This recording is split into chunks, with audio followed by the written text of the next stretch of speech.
दोस्तों, अगर आप हर रोज वज्रासन करेंगे तो आपकी पाचन तंत्र से संबंधित जितनी भी समस्याएं हैं वह ठीक हो जाएंगी। जैसे कब्ज, बदहजमी, पेट में गैस, पेट में जलन, सीने में जलन, खट्टी डकार आना, भूख ना लगना। इसके अलावा लीवर से संबंधित समस्याएं भी ठीक हो जाएंगी, जैसे एसजीओटी, एसजीपीटी का बढ़ना, फैटी लीवर होना। यह सब इसलिए होता है क्योंकि जब आप वज्रासन में बैठते हैं तो आपकी टांगों में खून का प्रवाह कम हो जाता है। जो आपकी कमर का नीचे वाला हिस्सा होता है वहां खून का प्रवाह कम हो जाता है। इसकी वजह से जो खून बच जाता है कमर के नीचे नहीं जाता है, वह आपके पेट वाले हिस्से में जाने लगता है। आपके पेट में जितने भी अंग स्थित हैं उन्हें ज्यादा खून मिलने लगता है। इसकी वजह से यह सारे अंग बेहतर काम करना शुरू कर देते हैं। आपके पाचन तंत्र को भी ज्यादा खून मिलने लगता है, जिसकी वजह से आपका पाचन तंत्र ठीक हो जाता है और पाचन तंत्र से संबंधित जितने भी रोग होते हैं वह ठीक हो जाते हैं। अगर आप वज्रासन खासकर भोजन करने के बाद करते हैं तो आपका भोजन बहुत ही अच्छे तरीके से पच जाता है, क्योंकि पाचन तंत्र को वज्रासन करते समय ज्यादा खून मिलता है।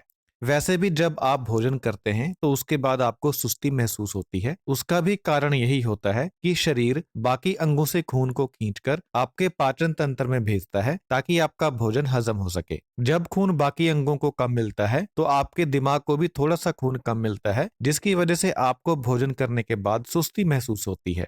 और जब आप भोजन के बाद वज्रासन में बैठ जाते हैं तो आपके पाचन तंत्र को और ज्यादा खून मिलने लगता है। इसे पाचन तंत्र को बहुत फायदा होता है। वज्रासन में बैठने से जब खून पेट के अंगों को ज्यादा मिलता है तो पाचन तंत्र के साथ साथ दूसरे अंगों को भी फायदा होता है, जैसे लीवर को फायदा होता है, किडनी को फायदा होता है, पैंक्रियाज को फायदा होता है। वज्रासन में बैठने से पैंक्रियाज ज्यादा इंसुलिन बनाने लगता है। इसका फायदा टाइप 1 डायबिटीज वालों को बहुत होता है, क्योंकि जो टाइप 1 डायबिटीज होती है उसमें पैंक्रियाज पर्याप्त मात्रा में इंसुलिन नहीं बनाता। वज्रासन में बैठने से पैंक्रियाज इंसुलिन बनाने लगता है, जिससे टाइप 1 डायबिटीज वालों को बाहर से कम इंसुलिन लेनी पड़ती है। वज्रासन में बैठने से लीवर और किडनी दोनों डिटॉक्सिफाई हो जाते हैं। इससे किडनी और लीवर दोनों का फंक्शन इंप्रूव होता है, यानी यह दोनों अंग पहले से बेहतर काम करने लगते हैं। अगर आपके किडनी के टेस्ट नॉर्मल नहीं आते हैं, जैसे क्रेटिनिन लेवल बढ़ा हुआ आता है या जो बाकी पैरामीटर होते हैं वह कम ज्यादा हो रखे हैं, तो वज्रासन करने से इन टेस्टों की रीडिंग में सुधार होगा। आपके टेस्ट पहले से बेहतर आने लगेंगे। इसका सीधा मतलब ये है कि वज्रासन करने से आपकी किडनी ठीक होती है।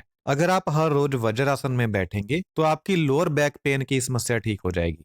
अगर आपकी पीठ के निचले हिस्से में दर्द रहता है तो वज्रासन में बैठने से यह दर्द ठीक हो जाता है, क्योंकि जब आप वज्रासन में बैठते हैं तो आपकी पीठ का जो नीचे वाला हिस्सा होता है उसकी मांसपेशियां मजबूत होती हैं। मांसपेशियां मजबूत होने से पीठ के नीचे वाले हिस्से में होने वाला दर्द ठीक हो जाता है। वज्रासन करने से सियाटिका का दर्द भी ठीक होता है। अगर आप हर रोज वज्रासन में बैठेंगे तो आपका गठिया का दर्द ठीक हो जाएगा। जब आप वज्रासन करते हैं तो आपके कूल्हे का जो जोड़ होता है और आपके घुटने का जो जोड़ होता है और आपके पैर के एंकल का जो जोड़ होता है, इन तीनों जोड़ों के ऊपर खिंचाव पड़ता है। खिंचाव पड़ने से इन जोड़ों की फ्लेक्सिबिलिटी बढ़ती है, यानी लचक बढ़ती है। यह तीनों जोड़ लचीले बनते हैं। इससे इन जोड़ों में गठिया का दर्द ठीक होता है। आपको चलने फिरने में आसानी होती है। जब आप हर रोज वज्रासन करते हैं तो आपके शरीर से फालतू चर्बी निकल जाती है, क्योंकि वज्रासन करने से पाचन मजबूत होता है, जिससे शरीर फालतू चर्बी को ज्यादा अच्छे तरीके से जला पाता है। इससे फालतू चर्बी निकल जाती है। तो दोस्तों, वज्रासन करना बहुत ही फायदेमंद होता है। इसे आप आज से ही करना शुरू करें।